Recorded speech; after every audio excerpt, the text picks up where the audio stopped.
안녕하십니까. 저는 9월에 이사를 오게 되어 이제는 서창동에서 출석하고 있는 이승훈 형제입니다. 지금 누구보다 물가에 내놓은 아이를 걱정하는 어미의 마음으로 나를 지켜봐줄 정재영 자매와 너무나 사랑스럽고 소중한 이하원, 이하랑 두 딸들과 꽃밭에서 행복하게 지내고 있습니다. 간증을 해보라는 권유를 몇 번 받았지만 귀를 막고 웃음으로 넘기다가 이제는 정말 해야겠다라는 생각이 들어 용기를 내어 이렇게 형제 자매님 앞에 서서 간증을 하게 되었습니다. 부족하더라도 너그러운 마음으로 경청해 주시기를 부탁드립니다. 저희 집안은 불교 집안이었습니다. 제가 어릴 때부터 폐가 약해 병치레를 자주 하게 되었는데 어느 날 시주하는 중이 저희 어머니께 아들은 연약해 5살 안에 죽습니다라는 말을 듣고 어머님은 불같이 화가 나셨고 저런 소리를 하는 중은 필요 없다며 개종을 하게 됩니다. 어머님은 불교를 떠나 고민하고 있을 때 성탄절 새벽송의 찬양을 듣고 교회를 가봐야겠다라고 생각하신 후 교회를 나가시게 되었고 지금은 누구보다 예수님을 사랑하시는 분이 되셨습니다. 어머님은 지금도 가끔씩 그 중만 생각하면 기분이 나쁘시다며 얼굴이 굳어지시며 이야기하시는 걸 보면 웃음이 나옵니다. 저는 5살 안에 죽지는 않았지만 유년 시절과 청소년 시절은 너무나 힘들고 괴로웠습니다. 저희 아버지는 7남매 중 막내셨습니다. 막내여서 사랑을 받고 자란 것이 아니라 배다른 형제들 속에서 많은 구박과 어려움을 겪어 자라선지 가정을 돌보시고 사랑하기보다 술을 마시면 어머님과 우리 3남매를 괴롭힐 때가 많았습니다. 술을 드시면 잠을 자지 못하게 하고 자신의 이야기를 들어주길 원하셨고 그렇지 않으면 불같이 화를 내기도 하셨습니다. 아직도 기억하고 있는 끔찍한 기억은 그런 아버지를 피해 동생 2명을 데리고 밤늦게 피신한 기억입니다. 그런 환경에 자랐음에도 어머님께서 저희를 강건한 믿음으로 키우시고 사랑해 주셔서 삐뚤어지지 않고 자란 듯 합니다. 하지만 유년과 청소년 시절을 지나 청년이 돼서 결혼을 한 후에도 아버지에 대한 원망과 미움이 나를 괴롭게 하였습니다. 아버지는 그 뒤로 어머니의 전도로 구원을 받으시고 새로운 삶을 사셨지만 유년과 청소년 시절의 기억은 아버지를 용서하지 못하게 발목을 잡고 있었습니다. 청소년 시절 저는 어머님을 통해 교회를 다니게 되었고 신앙생활을 했지만 세상을 비관하며 대학교 시절 1, 2학년 시절 담배와 술에 빠져 방탕한 생활을 합니다. 부끄럽지만 대학교 시절 제 책상 앞에는 전혀 준비되어 있지 않았지만 가난과 현재의 상황을 극복하고 싶어 목표 500억 자산가라는 표를 붙여놓기도 하였습니다. 그때만 해도 내가 그런 사람이 될 수 있을 거라 생각하며 꿈꾸고 살았던 것 같습니다. 어머님께서 신앙 좋은 여자와 결혼해야 한다는 귀가 아픈 말 때문인지 지인분 소개로 정정 자매를 만나 결혼을 하게 되었습니다. 결혼을 하게 되고 아이를 갖게 되었을 때 행복함도 잠시 준비되지 않은 가정으로서 가정을 이끌고 가야 한다는 중압감과 두려움으로 힘든 시간을 보냅니다. 특히 아버지에 대한 원망과 용서하지 못함은 결혼 후에도 계속되고 모두 관계가 묶인 듯 나를 괴롭게 하였습니다.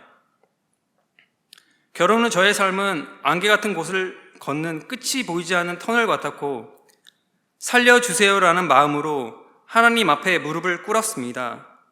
세상에 한 발을 담고 있는 제 모습을 하나님 앞에 울며 회개하고 용서하지 못하는 아버지에 대한 마음도 하나님 앞에 내어놓았습니다. 그 뒤로 단번에 모든 것들이 해결되면 좋으련만 아버지에 대한 원망과 미움의 마음은 그 뒤로도 나를 괴롭혔습니다. 그런데 언제부터인가 아버지가 불쌍하게 여겨지며 아버지를 용서하며 사랑하게 되는 마음을 갖게 됩니다. 제 의지가 아니라 하나님께서 주신 사랑과 은혜입니다. 미래에 대한 불안과 욕심은 끝이 없었고 준비가 안 된 제 모습은 제가 봐도 불안하고 부족한데 그때마다 나를 위해 눈물로 기도하며 늘 응원해준 정재영 자매가 제 아내임을 다른 어떤 것보다 하나님께 감사드립니다. 참고로 아내가 결혼 후 제게 임팩트 있는 말을 한 적이 있습니다. 이 결혼은 사계입니다라는 말입니다. 아내는 믿음 좋고 다정하며 성격이 온화한 남편일 거라고 믿고 결혼했는데 제가 보이는 연약함에 놀랐다며 속았다고 하였습니다. 사실은 아내를 만나던 시절 하나님을 뜨겁게 만나고 성령 충만한 시절이었기 때문입니다. 결혼 후 제 삶은 저를 바꾸어 놓았습니다.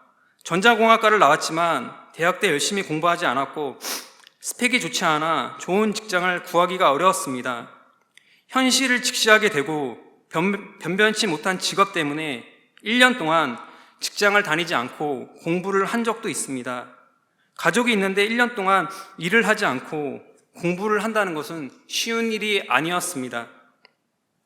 1년 후에 공부가 끝난 후 어느 날 제 이력서를 보고 반도체 기술 영업 관련 회사에서 연락이 왔습니다.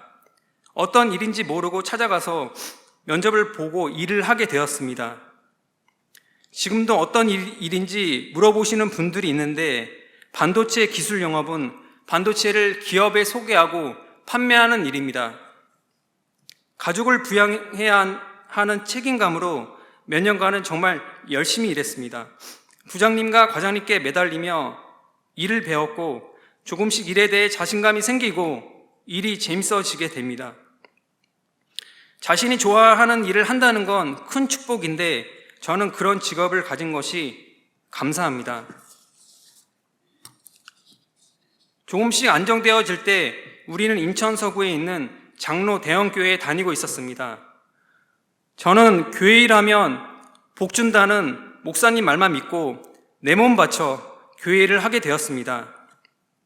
새벽 예배와 수요일, 금요일 예배, 모든 주일 예배, 알파 섬김, 구역 섬김, 성가대, 교사, 목장 리더 등 생각할 여유 없이 교회 일에 취해 있을 때 아내가 말씀이 갈급하다며 괴로워하기 시작합니다.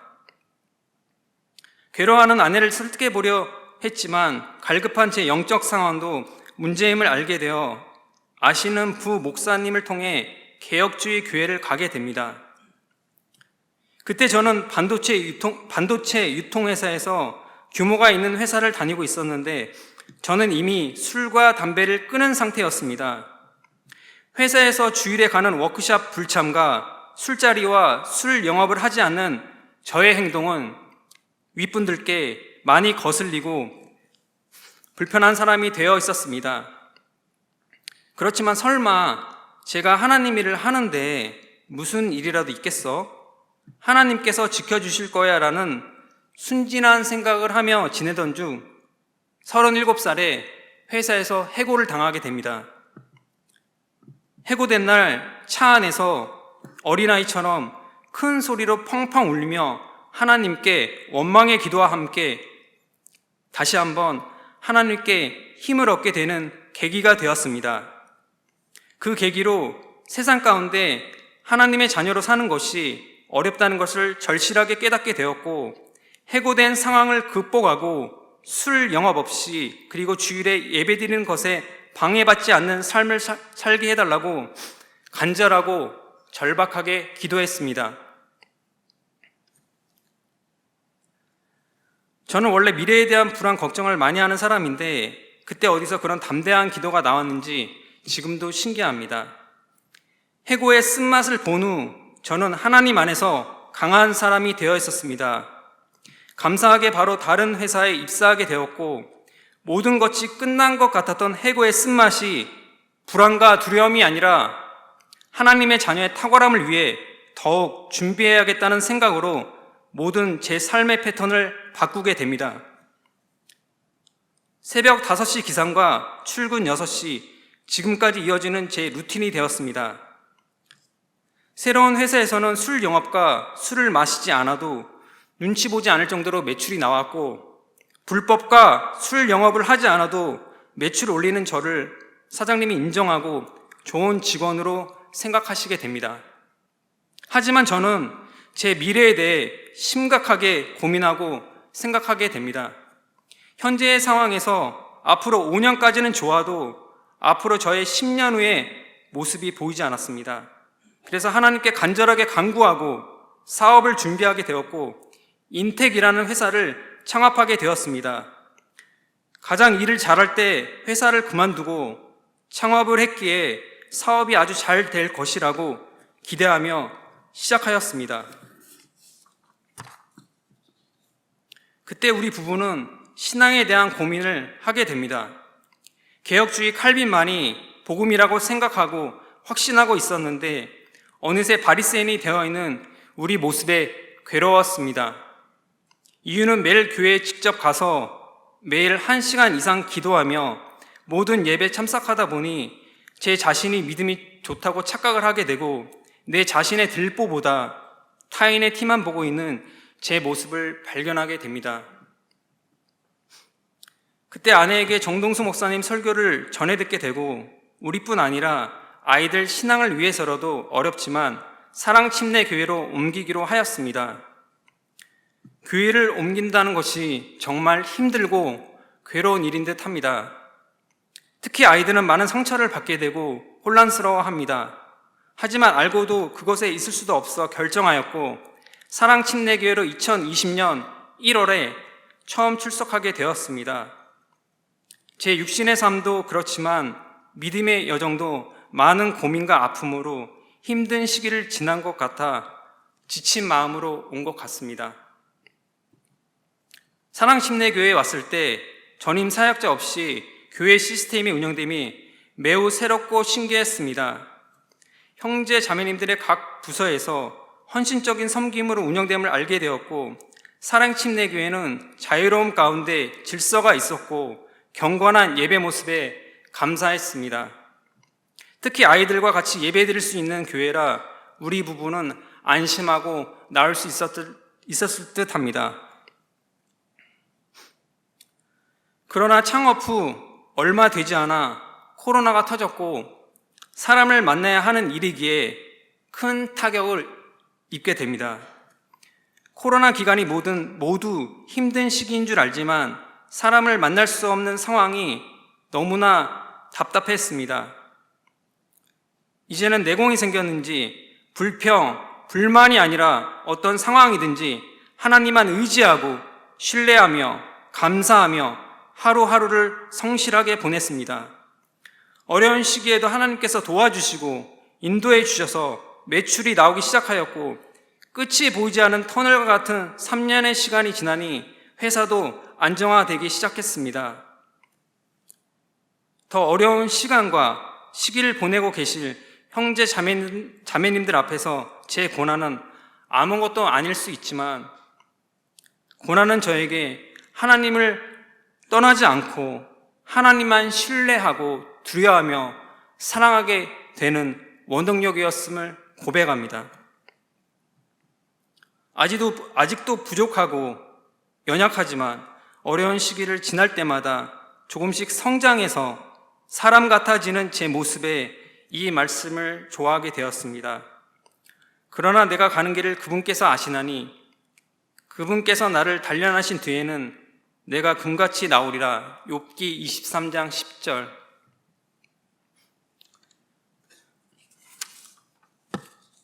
회사 핑계로 성경 공부와 교회에 소홀했는데 이제는 더욱 하나님 말씀을 공부하며 저번 주 설교 말씀처럼 교회에 오는 사람이 아니라 교회를 하러 오는 섬기는 형제가 되겠습니다. 내성적이고 사람 사귐이 쉽지 않은 저에게 많은 형제님들의 따뜻한 인사와 교제는 어려운 시절에 제게 힘이 되어 주었습니다. 제가 받은 이런 따뜻함을 처음 오시는 분들에게 전할 수 있는 형제가 됐으면 합니다. 나그네와 같은 저의 삶에 고난을 허락해 주신 하나님께 감사하며 저를 통해 하나님이 하실 일을 기대합니다. 무엇보다 킴 제임스 흥정역 바른 성경을 통해 여기가 끝이 아닌 휴거가 소망이 되게 하신 것을 감사합니다. 어리석고 모난돌 같은 저를 구원해 주시고 사랑해 주신 하나님께 이 모든 영광을 돌립니다. 하나님 사랑합니다. 경청해 주셔서 감사합니다.